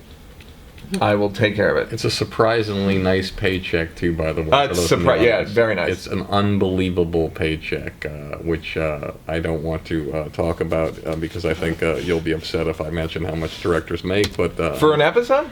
Yeah, do you mind? No, I don't mind. Okay, so even if you're a shitty director who has nothing going on, nothing going for him, you could barely make less than $25,000 an episode. You make $33,000. Exactly, that's the minimum you could make. Yeah. And if you have credits like Neal, add it 34. So it's an amazing situation where you're going in, and unlike a movie where you have to spend a year of your life, it's like a factory. You're going in, you're preparing. You might. I say it's like a capital punishment machine. You just turn the key. You're one of 3 people that turn the key. You don't know if you killed the guy or not. You just know you turned the key. You're like, yeah, I was there. But I mean, like, it's amazing. You look at something like the Mindy Project or whatever. The most amount of time you've ever spent for one of those episodes from cradle to grave directing is how much? 2.5 weeks. See, 2.5 weeks. Yeah. It's just incredible. Yeah. Yeah. And a Schumer show? Free money. 2.5 to 3 weeks. Yeah. And the minimum? I didn't make any money on that. I don't know what it's the minimum. You no, have not to the minimum money. The minimum amount of time you. Oh, that's you have to prep for a week and then shoot for a week and then edit for a couple days. So because I've known situations where I've been on shows where people just literally walk in on a multi-camera. Yeah. I don't think you spend more than 8 days. 8 days. So right, so you get to direct your first thing. So go back with that answer about the Rick James thing. So I knew. So if Comedy Central's on set, they know how the show works. They know they come to the wraparounds. They say play this, but it's like me and Dave were squarely in charge. And for those of you who don't know, there's what's called a current executive from every network who's assigned to show up at every show and apparently make a difference. Mm-hmm. And have their fingerprints on things and give notes. Now, as far as Comedy Central is concerned, I don't think there is somebody at the Jon Stewart show that has ever given Jon Stewart a note in probably 11 years. Point. So I don't even know what they do there, but they're there. They're there. I don't think slagging. I think execs get a bad rap. Okay, I think so execs. And I'm not even disposed to like Lou and Jesse made a huge difference. I think execs, their job is Lou Wallach and Jesse Klein. Jesse Klein. Who's now the head writer, Amy Schumer. But what these people do is they're the first audience. They read the scripts. They go, hey, that worked. We think that's going to work. We think that's not going to work. Whatever. The best example of the first season of Chappelle was we did a sketch called The Mad Real World, which was a parody of The Real World, which was, again, based on observations and arguments me and David had in 1993 about his best friend when Dave at the time, Edwards was on The Real World and got kicked off. Thrown off the show. So we do that sketch. I think Jesse Klein said it was a series of unfunny scenes back to back. And then we're like, do you mind if we play it for the audience? Because I remember yelling at Comedy Central like, we're not Andy Kindler. We're not trying to bomb. Like, we're trying to kill for groups of strangers. It's not a niche audience. We're trying to do well. So we air it. We do it the 6th episode of the first season. Whatever, you show it in front of the audience. Kills. And destroys. And it's long. It's 13 minutes. We did it in 2 segments. So when they're taping the show, even with Saturday Night Live and the rehearsal show, they're showing things in front of an audience, and certain things are live, but certain things are taped, and that determines whether they go or not. Lauren might think something is really bad or not going to get on, and it gets a huge response, it's going to get on. Yeah. But in the Chappelle show's case, they normally knew what was going to go on, but they had the opportunity because they were taping in front of a live audience. Why not play it for the audience? What do you got to lose? We can always edit it out. Yeah. Kills. The setup kills. That was what was so exciting, is in the setup Chappelle gets an applause break, and I literally went to Jessie and I said, I heard what you said about that sketch, and she goes, Neal, get out of my face. It was like I didn't lose my temper. That was the only time. That was like another situation where somebody's telling you should be in a certain box. You're not what you say you are. I am allergic to being told so you're what I'm not. Yourself. Yes, and that's why I haven't told you what you're not too many times here in this podcast. But I did in the beginning, and you didn't come in my face and say, motherfucker. No, because I just knew you were wrong. That's called growth, Barry. The only growth. No, but I don't disagree with you. It was, but it was just no one saw. No one saw what I. It's not. I did apparently look like a homeless person, but I wasn't. You know what I mean? Like, so. So that one kills. So that one kills. So then, tell me- so the second season. So I'll tell you the sketch that was. This is illustrative of a lot of stuff. So my block was racial draft, John Mayer, Negrodamus, Rick James, Prince. Those are my sketches. So When you say those are your sketches. those are the sketches that I have that we're shooting in my block to direct. Great. Now, so we do it, and again, the way the show was set up in such a difficult way that we shoot the sketches, and then it takes a long time to edit them. And we had 3 editors all the time, and I'd stay in editing for 48 hours straight. Just literally would go home to take a shower, and so there was this. So Chappelle reminded me of this. I had done a rough cut of Rick James, but it wasn't going to be ready for the taping. Some of the sketches were racial draft was ready, a couple were ready, but that wasn't. So Dave's like, let's just show it to the audience, see if any of it works. So we show Rick James. Now, do you announce to the audience, look, this is Yes. Okay. This is a rough cut, don't judge it. But people always do. So we're watching it, and it's doing okay. I just hadn't been able to work on it. But one of the things that worked was cocaine's a hell of a drug, kept getting laughs. So I made the note, like, put more of that in. So it's doing like B-. And Chappelle, and I'd been up for like 48 hours editing other stuff and Chappelle looks at me, he's like, you couldn't edit anymore, man? And he goes, you couldn't edit anymore? And I go, and he reminded me, I looked at him with like a look on my face, and I go, sorry, man. Just like, hey, you. This is I've been up for 2 days. So and then we edited it together, and then it became like a big hit sketch, and which you directed. Yeah, and got nominated Emmy for, but what was great about that was like we did the taping. So we did the taping. There's 200 people at the taping. It's crushing. Elaine, Dave's wife, was at a restaurant 2 days later and heard people quoting the sketch who had been at the taping. So it was like, oh, this is going to be a big sketch. Usually it was like a sketch would air on Wednesday, and then Thursday Dave would go like, I'm walking here, people yelled about this one. We always knew ahead of time. We would just put the best sketch in the 3rd act, and then the 4th act was just basically good night. Or no, 4th act was music. So there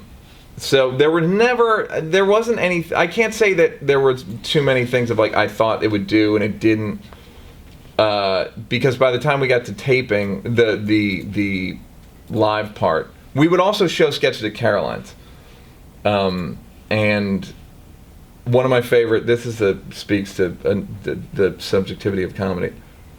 We showed The Blind White Supremacist to a buddy of mine who's black, right? And we showed it in editing, and this is before we've shown it anywhere. He came to editing, and he like looked crestfallen, and he goes, "You guys are gonna get in a lot of trouble for this." and he goes, "Man, this is like the time." He worked for Def Jam. He goes, "This is like the time Ad Rock from the Beastie Boys said the N-word at the Apollo." And me and Dave are like, "Oh, so this is our first show. We're f***ed." So then a week later... That's surprising that you would say that. I would say after that guy said that, No, because we right hadn't path. shown it to anyone. That's the thing, is no one had seen it. No, but normally when somebody says something like that, especially to Neal Brennan, that's a sign like, hey, we're on the right track. Yeah, no, all right, so we show it a week later at Caroline's. Same guy's there. It f***ing kills. It's a great sketch. I see the guy in the bathroom. I go, and it's just killed. He's watched this sketch that he said wasn't funny and we're going to get in trouble for it. Destroy it. I go, what do you think, man? And he's taking a leak, and he goes, man, people laugh at anything. It's like, is that no apology? No, like, what is wrong? You know what I mean? Like, I was wrong, nothing. Maybe he was going out with Jesse Klein. Yeah, maybe. No, those guys like the sketch. So before we get into your pilot here, I want to talk about, so then when you do great work, and you're an example of this, which again, from the beginning, I was wrong. I saw an example of something, and I was wrong about it.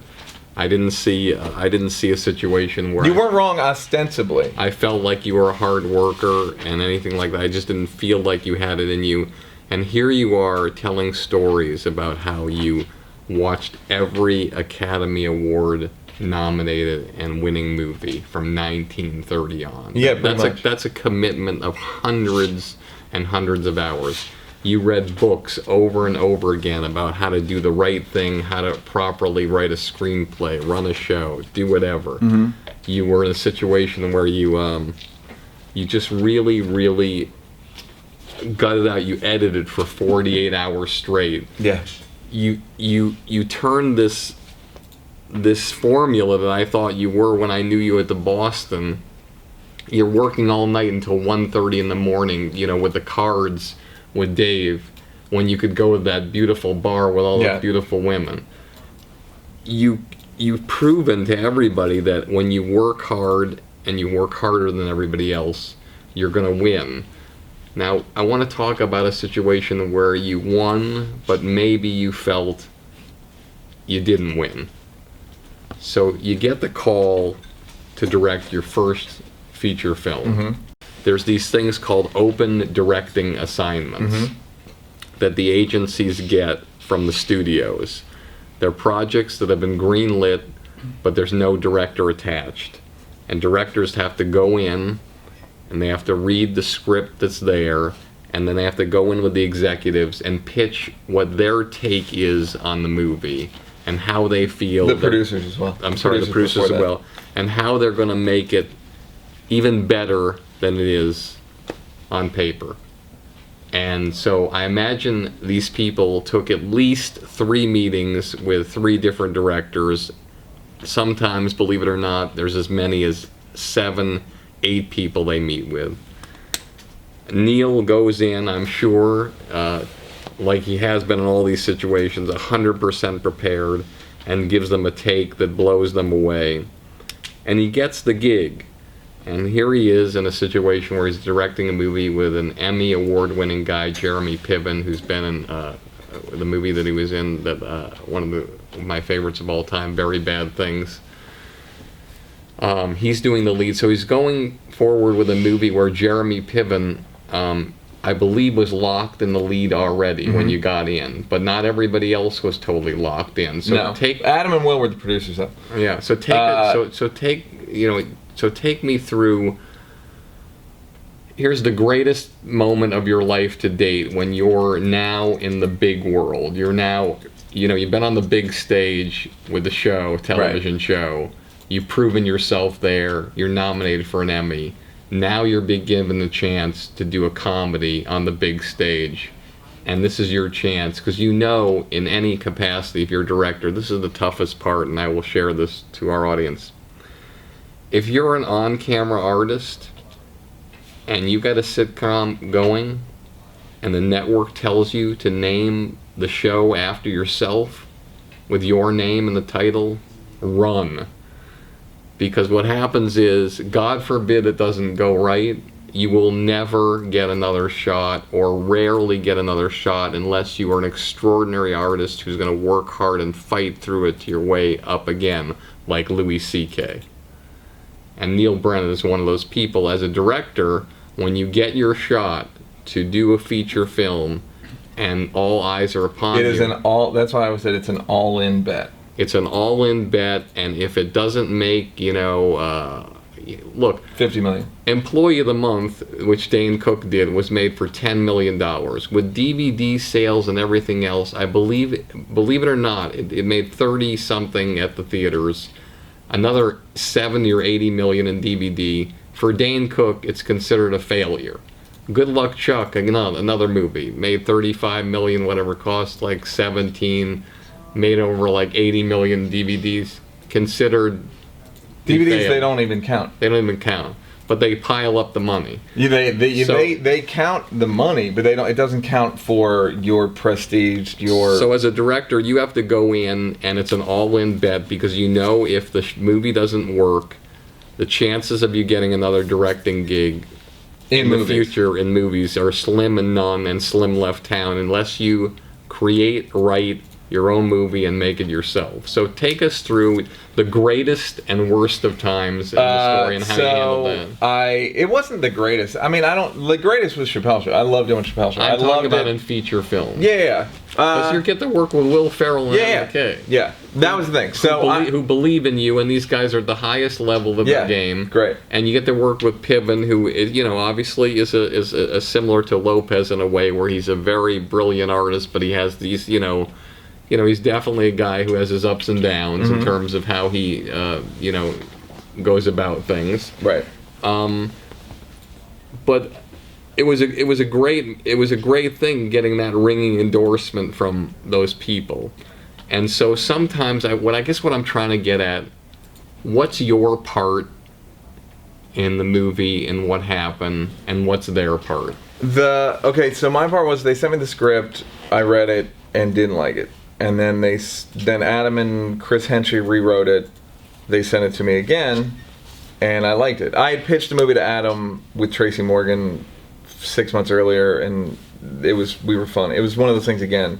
I was funny in the room, and they liked Chappelle Show. So then they offered me the movie, and I'm like, yeah, I know. The thing with doing a movie with Jeremy was he's either a movie star or he isn't. And now he would say the thing about doing a movie with Neal is he's either a feature film director or he's not. Yeah, fine. I mean, that's the thing, and I knew going into it, this is more or less going to rest on Jeremy and the jokes. So we, make the movie, and it's fun to make. And then so before you go on, now what happens after you make a movie and you edit it, then you sort of screen it for certain audiences sometimes, and they have these things where they say the movie tested through the roof. Right. Explain the process of the testing of that movie. They basically test. It's a movie. You screen the movie, and the movie's full. Theater's full of 200-300 people, and then they all have they call them cards, but they're actually sheets of paper, double-sided, where you write your feelings about the movie, how much you like this person, that person, favorite scene, least favorite scene, would you recommend this to a friend, all these sort of... And what did you get from the testing? That it was a fucking funny movie, and I don't really remember, honestly. I remember, more than we got from the testing was like that. It was just what areas worked and what didn't. It's weird. When I first heard about the movie, and the movie had a few different titles, I think. Yeah. When I heard the title that they chose for the movie, the first thing in my mind I thought didn't they learn anything from Krippendorf's Tribe? Yeah. No, I mean that's one of the. I could tell you the story of that. It's so infuriating. It literally. I don't even think about it. It was there. The movie was called. The script was called The Goods, right? So, not a bad title. It's kind of a B title. There was a company in South Carolina. They were a security company called The Goods. They also apparently were a sketch group. They told Paramount. The Paramount Legal knew about it beforehand, but didn't tell McKay and Will and me or anybody. So then we settle on the title, and they go, "Oh, they've got an injunction against us now for The Good, so we have to put some more words on there." Or I think it was a buyout. They wanted a buyout, and it might have been. I don't remember what it was, but it seemed like a relatively nominal amount of money. But they were like, "No, we're not paying it. We're gonna put these extra words in the title." And the minute they put the extra words in the title, I'm like, "Oh, I'm in one of those movies." And there's nothing you can do about it. You just go. That happened, and the Jeremy thing on Broadway with the Mercury thing happened, and it was just like, "Oh, okay, this is a funny fucking movie. It's got 1,000 good jokes in it." I don't think our audience remembers the Mercury thing. Yeah, well, they did in August of Could you whatever explain year. that? Jeremy dropped out of a play because he had mercury poisoning, which he said was brought on by excessive sushi eating, which sounds like a joke. It was not a joke. And so you just slowly realize, like, oh, we're just gonna throw a hot brick up. We're just throwing up a hot brick. I fucking knew it. It's like, when something's gonna be a brick or not, and then so you just do the press and go to the screenings, and I think the movie's really funny, and I think I did a good job of directing it. Now, you've said this a lot throughout this podcast. The word "good." Mm-hmm. This is the thing. When I first met you, you were good. Right. But now you're extraordinary. Right. You're not good. Well, I wouldn't use the word extraordinary to describe myself. Your work ethic, you wouldn't? Who works harder than you? Whitney. Whitney makes me go, like, f***ing relax. Whitney Cummings. Yeah, Whitney. Rock works really hard. Chris Rock. Yeah. Great. So you mentioned Todd Phillips. There's plenty of Judd. All right. So you mentioned Lena Dunham. There's people that work harder than me, probably. All right. You're in the top 1% of people who work hard. And so you don't do good work. You do great work. Sometimes. Got it. So talk about this new sitcom that you're developing. Oh, it's not a sitcom. That's old. Like I said, talk about the new show you're doing. No, well, I wanted to do, I still think of sketches, and I wanted to figure out a way to do sketches. What happened with Chappelle's Show was we figured out a perfect way to set sketches up, and with Dave on stage talk about them. And then since then, it's been done a lot by other people. So I can't do that. Did a Comedy Central special. It did very well in the ratings. I think they were surprised by how well it did. I had to deal with them to do a show. So anyway, it's a sketch show where I made a bunch of sketches. I wrote them, I'm in some of them, I direct them, and put them on a tablet and just go up to people on the street and show them the sketch. And then if they like them or don't like them, I just argue with them about most people like the sketches, but it's really interesting to see people. A meter maid told me to cut a sketch. It's like, people think with comedy that there's like this morality to it of like, what I think is funny, it's true, instead of just like, not one person said, look, you know a lot more about sketches than I do, but I don't care for this. They all said, like, this is not, a cab driver said, like, this is not funny. I love it. It's like street magic for street that's comedy. Exactly what it is. And so when you're showing it to them, then it comes up on the big screen. Yeah, I set it up with 7 different people. Hey, you see this? Then we cut to another thing. Great. And then we go full screen and then come out of them taking headphones off and reacting. And we talk about this a lot on the show, and I hope you don't take offense to this, which I'm sure you will. I haven't taken offense to anything. Why are you still painting me with that brush? Go ahead. I'm sorry, I am painting you with the brush. I'll edit that out. So formulas, people don't realize that formulas are important to huge situations, and there's really not a lot of new formulas. So the key is to try to figure out a way to take an existing formula and make it brilliant and unique. Just like, in my opinion, 30 Rock is the Mary Tyler Moore Show. Right. You know, Tina is Mary, Alec Baldwin is Luke Brandt, and Tracy Morgan is Ted Knight. Nobody knows it, nobody says it, nobody verbalizes it. Took a formula, made it their own, and it's brilliant, nominated for Emmys. So you took a formula, slight formulas of Candid Camera, which is the mother of all inventions of all shows, because they do the prank, and then they show the thing over. They do the setup, and they show the reactions over and over again. Street Magic then did it same way. They started off with the setup, and then the things afterwards over and over again.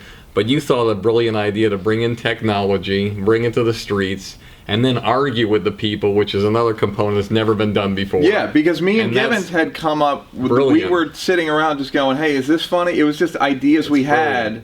Hey, you think this is funny? We were doing it to each other, and then we were like, we should just do it on the street.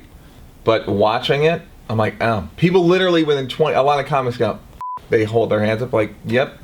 Like, that's a way to do it. All right. So hopefully it'll work. Are you a better writer or a better director?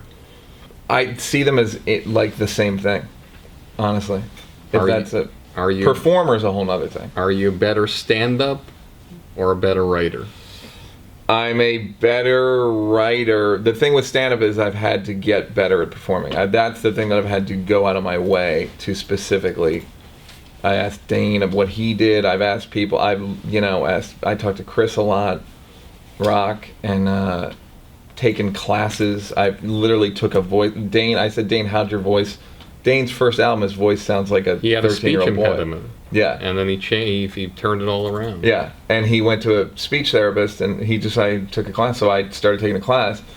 What happened was, and it'll be a relatively fast payoff. So, did a show at a D-Ray has a show at D-Ray the Improv. Davis? The great D-Ray Davis has a show Monday nights at the Improv on Melrose. Black Better show. Mondays? Mo Better Mondays. The blackest show, certainly of the three main comedy clubs in LA, one of the blackest shows I've ever been to. These guys, I'm friends with a lot of black comics. They'll bring me on, and they always go like, "Yo, this guy's a friend of mine." Like, they always have to preface it with like, "He's white, but don't f*** with him." Anyway, I do the show. There's so much white noise in the room just by nature of you being someone they're not interested in. Funny you say white noise. I know, it's odd. And to the point where I couldn't get over them. And I was like, I have to take a voice class. Started taking a voice class the next day. Long story short, about 3 weeks ago, this is years later, Samsung called me to do a voiceover. I saw it, and you were amazing. I was great. I don't say that I was f***ing great at. It was great.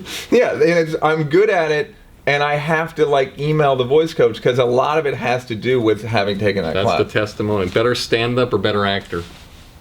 I'm not a bad actor. Better stand up. Better stand-up. Yeah, but I'm not bad at acting. I'm like, Got it. not bad. All right, final roundup. Go. All right, all your stories. You're writing the highlight chapter of your book. Just one moment in time or something that happens that's like the most to you, like, is professionally the most unbelievable thing. Obviously the situation that happened with the Chappelle show aside, with the end of that, some moment or something that no one would fucking believe that you can pull the curtain back and let them be privy to, that would be one of the highlight chapters of your book. Okay. Second season Chappelle show. I think we were probably done 9 episodes of the second season, but Rick James has aired. It's been a huge hit, and we're just running out the clock. Not like we finished strong, but so we were in LA shooting some stuff. We were here for like the NAACP Image Awards, got shut out, and that day I'd spoken to my agent and talking about features, and he was like, "I don't think anyone's gonna let you anyone's gonna let you direct a feature. I just don't think you have the experience." I was like, okay. It's kind of like Your agent told my you agent that. told me that. Another situation where Neal Brennan's told that he can't do something. Yes. And you know what happens when that happens. You say that at your own peril. You underestimate your own peril. But that's not what this story's about.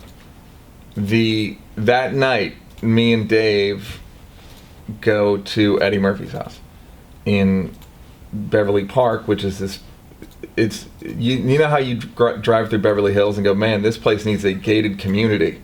Well, guess what? They've got it, and it's called Beverly Park, and it's at the top of Mulholland, and you can't get in there unless you've got.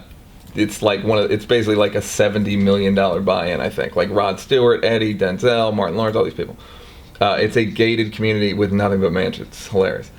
So we go up there, and we're hanging out. Me, Dave, Eddie, Charlie, Paul Mooney. Charlie Murphy. So we're hanging out, and we had been talking. This is just a comedy, a trivia heartbreaker, but also, so we were talking about Eddie and Dave. We hadn't signed up for the 3rd season of Chappelle Show. Eddie and Dave making a sketch movie, like Kentucky Fried Movie, which you just, as a comedy fan, you just go like, oh my god.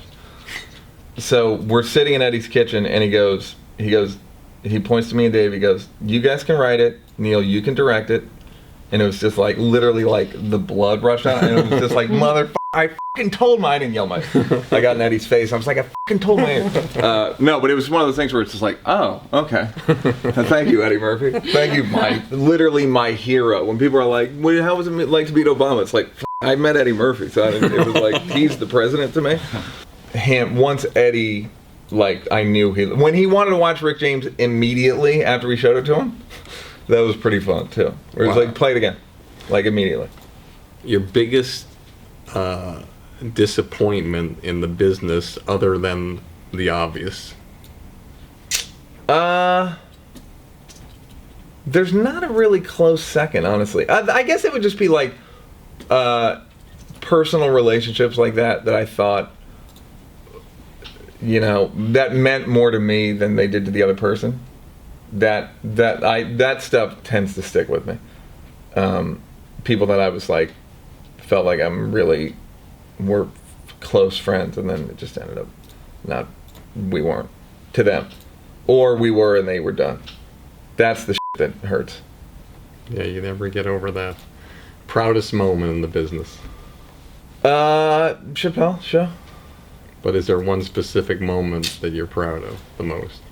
No, because it's not like, I wouldn't make it about like the time, because then it would be like the Emmys, because they validate. It's like, I just loved the show.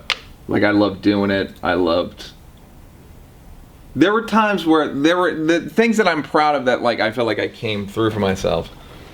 There were moments where we really needed a sketch, and I thought of one. Or there were moments where we really needed a sketch, and Dave thought of one. And it was just like, fucking thank you. Like, those are the moments where you just go, that he and I know about.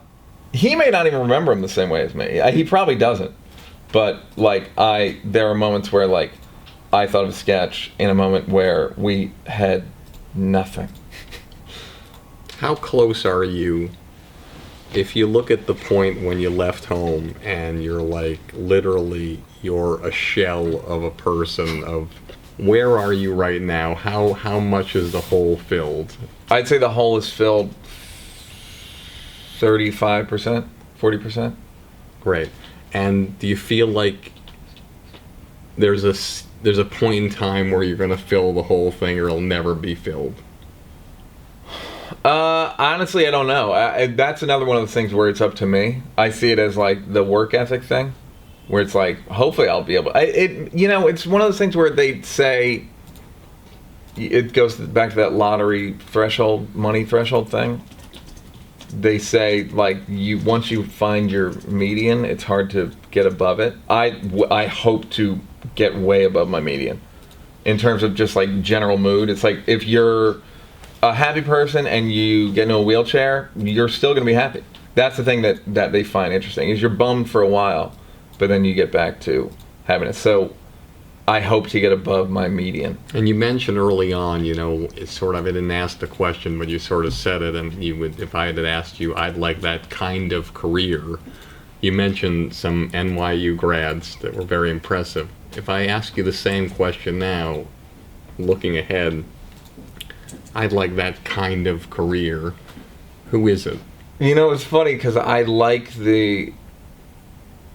what I'm starting to realize is I like directing a movie and a sketch show and a TV show and doing voiceover, and like, so there's not, at this point, there's probably somebody, but what you find is that these careers are so weird and long that I'm out of emulation. I think at this point is like, it just feels like I wouldn't even know at this point, because I'm too far gone from anyone else's career to even go like, I couldn't say Judd, because I don't it's like I don't even I'm too far from it. I can't be Judd at this point.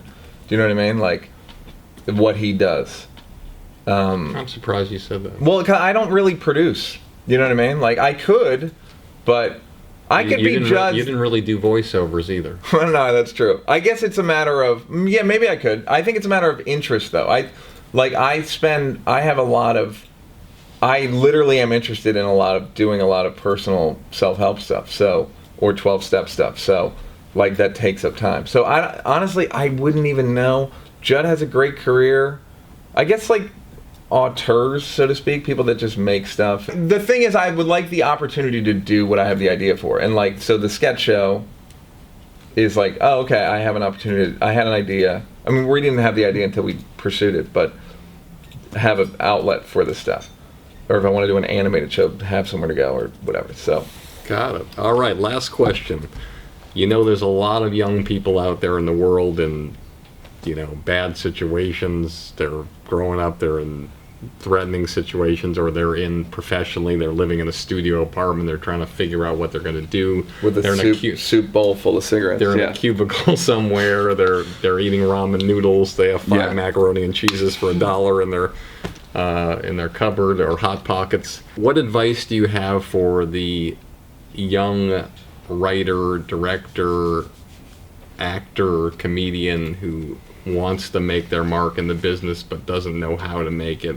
And also, firstly, with your experience dealing with so many executives that you've seen move up, like Jesse Klein, and Mike Gibbons, and all these different people, what advice do you have for the young executives have you seen along the way who were starting and trying to make their mark to get where they need to be in the business as well?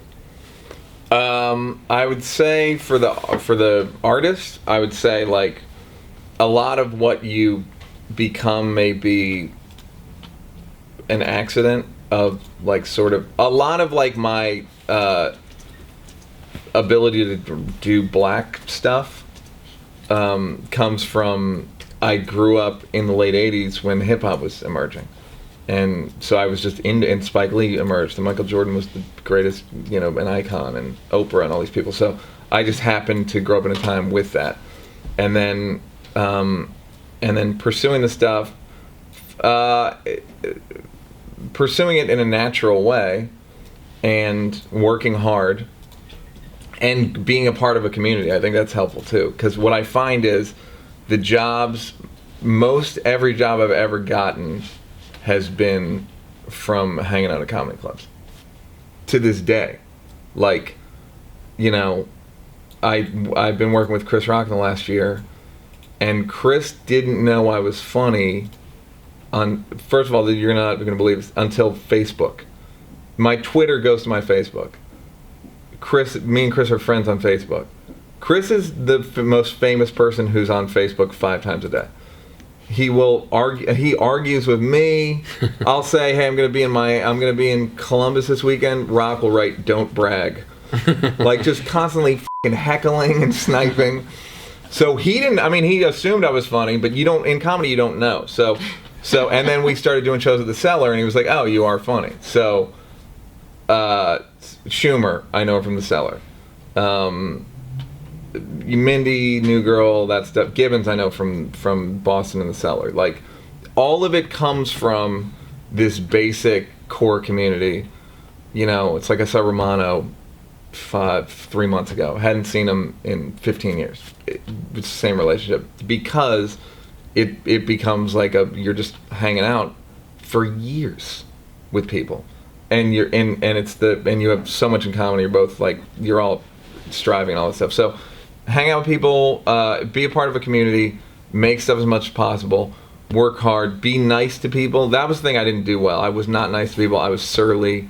I was moody. I was weird.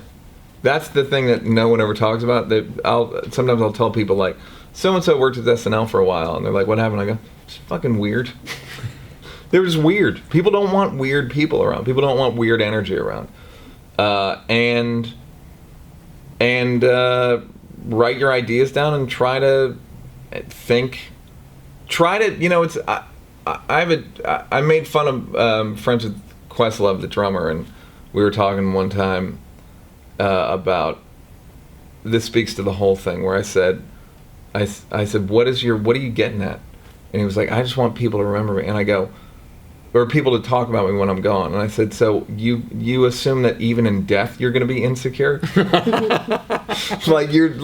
You think you're still going to be it's like, and what I realized the more I thought about that is, you try to raise the bar so that people, when I think of like, when I'm dead, and if Chappelle Show still is a thing to people, I don't want them to be like, man, those dead guys. I just want them to go, oh, that's how well you can do something. Like, so then they have to do something that well. That's the thing that you can hope for. It's like prior, Woody Allen always says, like, I'd throw away all these movies to live forever. And it's, you raise the bar for people. So I would say try to raise the bar. Try to do things in a unique, try to twist the formula. Try to improve on the formula. Because that moves shit. That kind of moves things along. And mostly be nice to, and that's the thing that I did, that's the thing that I work on the most now, is just like working and meditating and thinking about how to be a nicer person by nature. There are times when I'm like just faking it till I make it, but there are times, Barry, where I'm genuinely nice to people. And it comes from a real core place. You were genuinely nice today, and I... Oh, yeah. That's the new me, everybody. 2014, Neal Brennan. Well, I am so grateful for you doing this. Yeah, thanks for having me. I enjoyed doing it. It meant so much to me to be here. Our audience is going to really love what you had to say, and I just... it feels like I want to share this with you. I don't have that thing in my stomach anymore. Oh, the nerves? It wasn't nerves. I filled the hole? It was just, you filled the hole. And you filled our audience's hole. So thank you so much. I appreciate it. As always, if you like the show, tell all your friends. And if you don't like the show, tell all your friends. Thank you, Neal. So you got it, buddy.